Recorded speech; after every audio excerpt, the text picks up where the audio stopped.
Salut à tous, j'espère que vous allez bien, que vous passez actuellement de bons moments. Aujourd'hui, on fait une émission spéciale dans Selecta Music parce qu'on reçoit deux artistes de talent que j'ai découvert par hasard sur internet et ça me tenait à cœur de vous faire présenter, c'est Dorian Wave. Ils sont là, ça fait longtemps, comment allez-vous ? Ça va, merci. Ça va bien. Je dis que ça fait longtemps parce qu'en fait on les avait déjà reçus, on avait fait une interview pour les portraits, sauf que voilà, comme vous le savez, on fait plus de portraits pour les concours, donc voilà. On va faire les portraits maintenant, le passé, le présent et le futur de Dorian Wave. Voilà. Très bien. Moi, c'est Renan, chanteur, guitariste. Et moi, Guyenne, guitariste, un petit peu de chant aussi. Et voilà, on s'est rencontrés il y a combien de temps maintenant 4 ans. 4 ans, par hasard en colocation. Voilà, la routine quotidienne des Parisiens qui n'ont pas d'argent, qui cherchent un appart. Voilà. Et voilà, on a commencé à jouer, à buffer, et puis c'est venu assez naturellement. On a composé, et, voilà, on a trouvé un truc avec nos deux guitares. On a mis pas mal de temps à trouver un petit peu les premières années, à trouver un petit peu notre style, ce qu'on faisait, on a un petit peu tâtonné dans différents styles, jusqu'à trouver Dorian Wave en fait. Ouais, justement, concernant le style. Parce qu'on a souvent tendance à mettre dans des cases, tu vois, les styles qu'on peut faire. Comment vous pouvez définir votre style ? Même si je sais que c'est compliqué, parce que même moi, je sais pas comment faire. On vient déjà un peu tous les deux de deux horizons un peu différents, tout en aimant des choses, on a beaucoup de choses en commun après au niveau de nos goûts.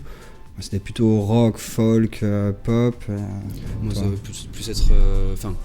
même si je pense qu'on a les deux, effectivement, on a les deux dans les goûts, mais dans le style, moi, ça va plus être classique, jazz, des musiques... Donc ouais, c'est vrai qu'on a... rien que moi je joue sur une guitare folk par exemple, Guillaume sur une guitare classique. On va la voir tout à l'heure. Donc voilà, le mélange déjà des deux sons qui sont pas... Voilà, mais ça crée un peu un son comme ça, un peu hybride, je sais pas comment vraiment le définir. C'est un petit peu progressif, donc il peut y avoir un changement de style d'un morceau à l'autre, d'un bout d'un morceau à un autre, ça peut changer aussi. C'est vrai qu'on se prend pas trop la tête non plus à rentrer dans les cases si on aime bien quelque chose, si on va vers un truc. Après au début il y avait de la chanson française un petit peu, tout ça on a un petit peu enlevé pour garder une certaine cohérence aussi dans notre projet. Voilà, il y a du classique, il y a du jazz, il y a des... Puis peut-être même si évidemment ça reste acoustique, il y a une petite influence parfois un peu sur des musiques électroniques et tout ça, pas que ce soit J'allais en parler. Voilà. Mais peut-être sur certaines répétitions, enfin des envies de ce qu'on peut entendre, peut-être l'envie de faire un son un peu plus moderne, un peu plus électronique, alors que pour l'instant on n'a que des instruments acoustiques. Et justement, j'allais parler des influences, il y a des artistes qui vous influencent ou... Pas mal, dans les choses... reste quand même assez ancien pour moi. Après, en commun, on avait notamment Radiohead, les Pink Floyd aussi, beaucoup. C'est vrai qu'on a un côté un peu progressif, cette démarche-là, donc tout ce qui pouvait être progressif, assez rock, voilà, ça on a en commun, donc ça beaucoup. Moi, pas mal Jeff Buckley aussi, pour la voix notamment. Ou aussi pour le jeu guitare, la recherche aussi dans la création. J'aimais...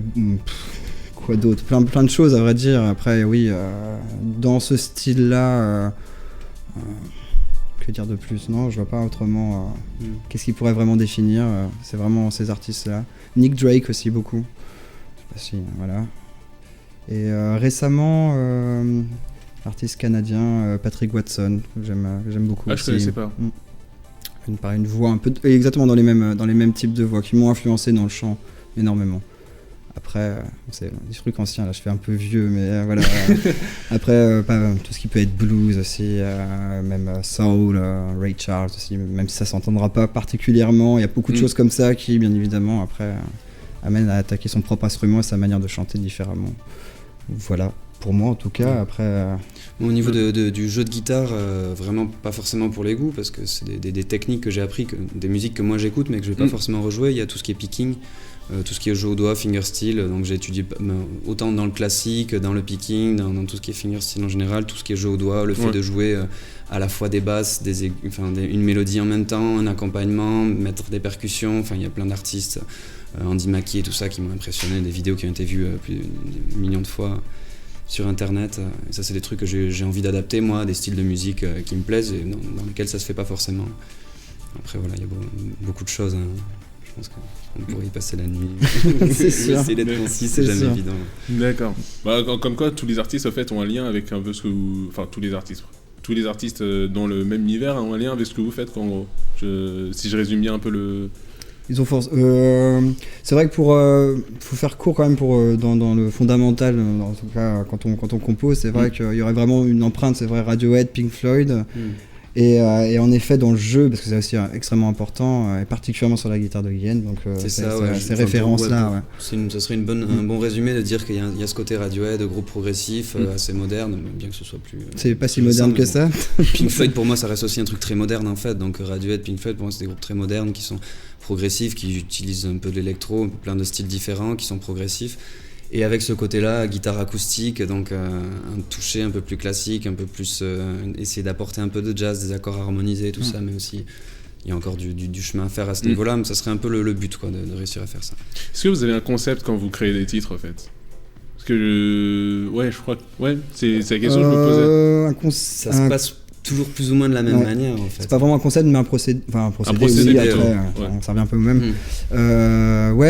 Généralement, après, on n'essaie pas forcément de se mettre dans cette boîte-là, mais j'arrive avec une idée, on va dire, une ou deux parties, voire trois parties, une mélodie de voix généralement posée dessus. Et après, avec Guillen compose dessus, on arrange ensemble, on met en place ensemble, on écrit les paroles aussi parfois ensemble. En fonction de ce que moi je vais rajouter derrière, ça va nous donner plus ou moins envie de répéter une partie, d'ajouter, de partir sur une nouvelle partie, de faire autre chose. En fait, ça va guider le morceau. C'est pour ça qu'il n'arrive pas forcément avec un truc tout établi, parce que l'ajout de ma guitare va des fois complètement chambouler le truc, amener vers un autre style, et c'est aussi comme ça que alors c'est devenu comme ça qu'on compose, avec des petits bouts et on fait de l'assemblage par rapport à ce que ça devient. On a fait comme ça. C'est Smile là où c'est moi qui ai amené le truc, sinon ça vient de Renan en général. D'accord. Et disons... Putain, j'ai oublié ma question. Non, c'est la deuxième fois que ça m'arrive, en fait. La première fois, c'était un pote qui était venu, il faisait de la techno, et vu que c'était mon pote, j'étais un peu stressé, donc j'ai oublié ma question. Là, je voulais tellement vous faire découvrir auprès du public, là, j'ai oublié ma question. Ah putain, c'est chiant, ça, parce que je sais que le monteur, il va mettre ça. Tu sais, le monteur va le mettre. Ouais, il va tout mettre. Ah, il s'est planté, vous voyez. Non, mais en plus, je fais en sorte que ce soit sauvegardé. Ah, merde alors. Putain, ça me fait chier, ça. Ah ouais, voilà, pendant les concerts. Ouais, la bonne question. Comment ça se passe pendant les concerts, justement, pour la setlist, etc. Parce que vous avez l'habitude, justement, de faire ça peut-être au feeling. J'ai l'impression que tu sais, la façon dont tu composes, ou vous composez tous les deux, ça se fait à partir d'un feeling, tu vois, que vous assemblez, etc. Pendant les concerts, ça se passe comment? Est-ce qu'il y a une suite? On le prévoit, on travaille l'enchaînement. Mais est-ce qu'il y a justement une suite? On essaye. Telle une histoire qu'on raconte On essaye en tout cas, dernièrement, et on travaille beaucoup ça. Après ça marche pas, mais c'est de faire de lier les chansons en fait. Ça marche pas, si ça peut marcher. Ça peut marcher, enfin ça tout dépend. Après on travaille dessus. De carrément faire des transitions, parce que là on devait jouer dans un endroit où on avait un petit peu pour consigne d'essayer de ne pas forcément s'arrêter, parce que c'était un public qui mange, tout ça. Donc du coup on essayait de faire des transitions vraiment entre les chansons, d'écrire carrément pour que ce soit un set qui ne s'arrête pas du tout, comme certains albums et tout ça. Et c'est en cours de travail. Ouais, ça peut donner vraiment quelque chose. Pas sûr qu'on fasse ça systématiquement, mais oui, justement, on y réfléchit beaucoup. Où est-ce qu'on met les morceaux qui bougent, plutôt ordre, les garder vers la fin? Est-ce que dans quel ordre? Avoir une courbe un petit peu. Voilà. Plus il y a des morceaux composés aussi, plus ça peut changer, parce qu'on continue quand même d'écrire des nouvelles chansons pour toujours en avoir plus. Et donc on essaie de construire un peu nos sets comme ça. Ouais. D'accord. Et vous avez prévu des dates là en ce moment? Récemment, non. Là, à venir bientôt, non. Après, on joue assez régulièrement en mois de juin. Et donc, c'est comment la Maison des Arbres. Ouais, pour la fête de la musique? Pour l'instant, oui, on va aussi jouer pour la fête de la musique. Sûrement pour la fête de la musique, on n'a pas encore de date arrêtée, mais là on va essayer on n'a pas encore d'album et on veut travailler en tout cas de maquette, disons d'EP. Et donc on va s'y mettre franchement et on commence déjà à travailler avec un ingénieur son pour préparer quelque chose davantage produit. On va peut-être aller chercher, rajouter d'autres instruments, peut-être même des choses un peu plus électroniques. On n'est pas encore arrêté. Et donc voilà, je pense que dans les mois à venir, là ça va être le travail qu'on va essentiellement se focaliser là-dessus, tout en essayant d'avoir toujours des dates régulièrement. Et on en trouve assez régulièrement de manière générale. on a quelques adresses qui nous rappellent, etc. Enfin, on reste en bon contact avec certains lieux. Et, D'accord. Donc pour la prochaine date, il faudra aller sur la page Facebook. Absolument. Absolument. Oui. Tous les événements, c'est je suis sur Facebook. Ouais. D'accord. Et là, pour le coup, c'est le nouveau concept d'émission. Je vais vous demander de choisir 2 ou 3 morceaux qui vous passent par la tête, là, histoire de faire une petite playlist sympathique. Des nôtres ou non, les vôtres. Enfin non, pas forcément. Ça peut être de tout en fait, mais dans votre tête, donc, qui se trouve dans vos playlists et qui vous passe à la tête en ce moment. Alors moi j'ai clairement un truc qui me passe dans la tête en ce moment, puisque j'ai découvert ça récemment, c'est Bachar Mar Khalifa, qui est un artiste franco-libanais, enfin je sais pas exactement sa nationalité, mais bon, il vient du Liban, il est venu jeune et il habite, il a grandi à Nanterre, je sais. Il a son 3e album là, et c'est miraculeux comme musique. C'est un pianiste, chanteur, il est accompagné d'une basse et d'une batterie, et justement c'est un peu le genre de son que je recherche, qui maîtrise autant le jazz, qui maîtrise autant le jazz, les musiques récentes, électro, etc. Ça se mélange bien. Donc ça, tous les morceaux de lui. Tous les morceaux de lui, tout l'album. Tout le dernier album. D'accord. Et moi, bizarrement, alors pareil, moi plutôt rien à voir, Boom Cello, là j'ai dans la tête, là, juste là, un moment. Money, je sais pas si tu vois. Et Cyril Attev, Vincent Segal. Quand on dit Money, je pense aux Money de Pink Floyd, tu vois. Aussi, ça pourrait être Abba aussi. Non, je suis même pas sûr que le titre s'appelle Money, mais enfin je crois que si quand même. Bon, bref, j'ai ça là dans la tête. D'accord. Prends sur l'instant. Vous en avez un dernier pour la route ? Vas-y, je te laisse choisir. Il écoute plus de musique que moi, il a plus de références. Il y en a beaucoup, c'est difficile. C'est un peu en lien avec Dorian Wave quand même. The Dark Side of the Moon. Bon, par exemple. Ah, c'est un bon choix, Dark ça. Side of the Moon, ouais. Allez, voilà, on valide. Puis c'est un choix commun, c'est super. Ouais, voilà, parfait. Donc, en tout cas, je vous remercie d'être passé. Franchement, c'était un plaisir de vous découvrir. Merci de nous avoir invités. Le public a eu le plaisir, justement, de vous connaître. Espérons. Ouais. Et là, on va passer à la partie la plus importante, si je puis dire, le live, pour enfin découvrir la musicalité, ce qui m'a permis de vous faire venir comme ça sur ce plateau. Voilà. Avec plaisir. Merci Kevin. Merci à vous d'être venu. Quant à vous, je vous donne rendez-vous sur la page Facebook de Selected Music, sur leur page Facebook également, Dorian Wave. Voilà, vous êtes sur un autre réseau aussi ? Juste pour la musique, Bandcamp, SoundCloud. Ok. Pour écouter vraiment le son. À la base, Facebook, Bandcamp et SoundCloud. Oh, et puis quelques trucs sur YouTube aussi. Quelques trucs sur YouTube. Ok. À peaufiner. Ok. On aura vos... c'est toujours Dorian Wave ? Ouais, toujours Dorian Wave. Ok, je crois qu'on est facilement. Jusque-là, on est le seul groupe à s'appeler comme ça et c'est très bien comme ça. D'accord, Dorian Wave sur YouTube, SoundCloud, Bandcamp et Facebook, la base. Voilà. Et nous, abonnez-vous à la chaîne YouTube et voilà, on va passer au live. Simplement. Merci beaucoup. Merci. C'est super. Merci.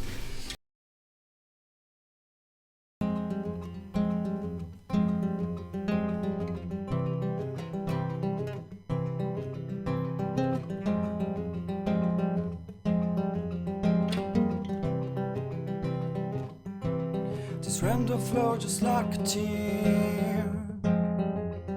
Oh yes, is that raining inside his head above his world? A sad smile or a funny face, maybe worse. It seems to be screwing his face up in this girl.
scarlet bar replaces nose, no smile. Wet flower blocks a curse around his mouth, his eyes. An almond wing over his hair, head down. He seems to be hiding with makeup. His disguise, a cow made of straw, a trumpet sound revealed a steel, mute hands clapping loud. They don't seem to see still.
Cross the world by his sins, I got home and I entertain. When I turn, cross the world by his sins to me.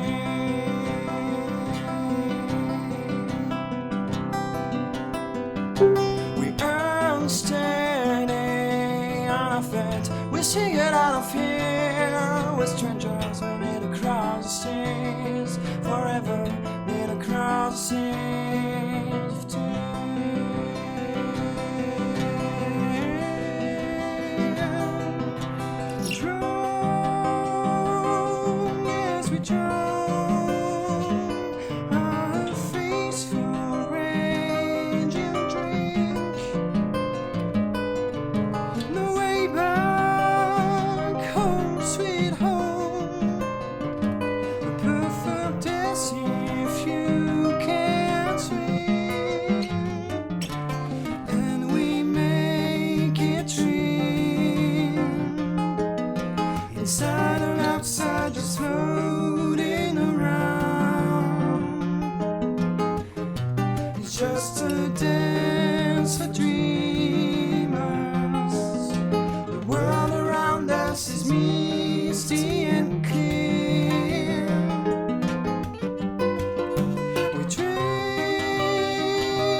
we're sailing on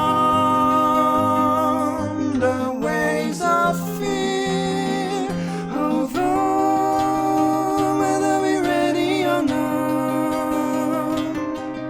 And we're sailing on the waves of fear, over whether we're ready or not.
I've seen the crowd walking through me in all its colors,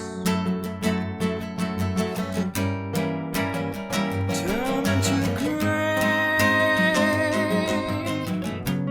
I'm just like to grappled off those heady steps. I'd like to go with them, but I can't.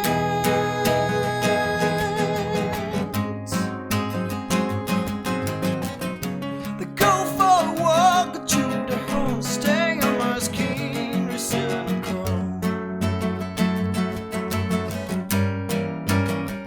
fading away. The float in the streets, scraping the walls, leaving their words infecting their veins, tracing their forcing ways.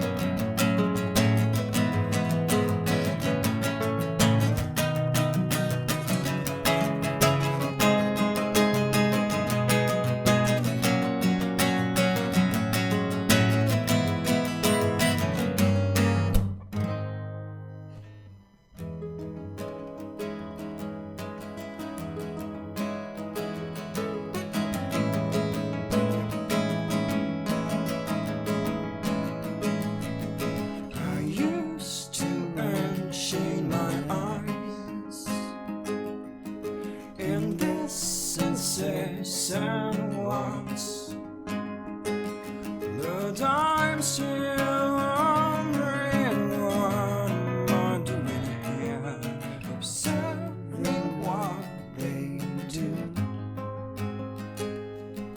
I forget where I am, and I lost myself on this pretentious balcony.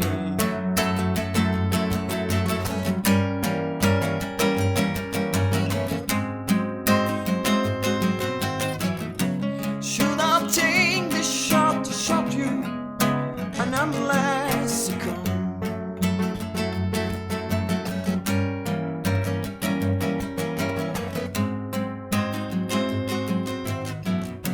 Each time I try to change the flow and hunger life, melted hunter.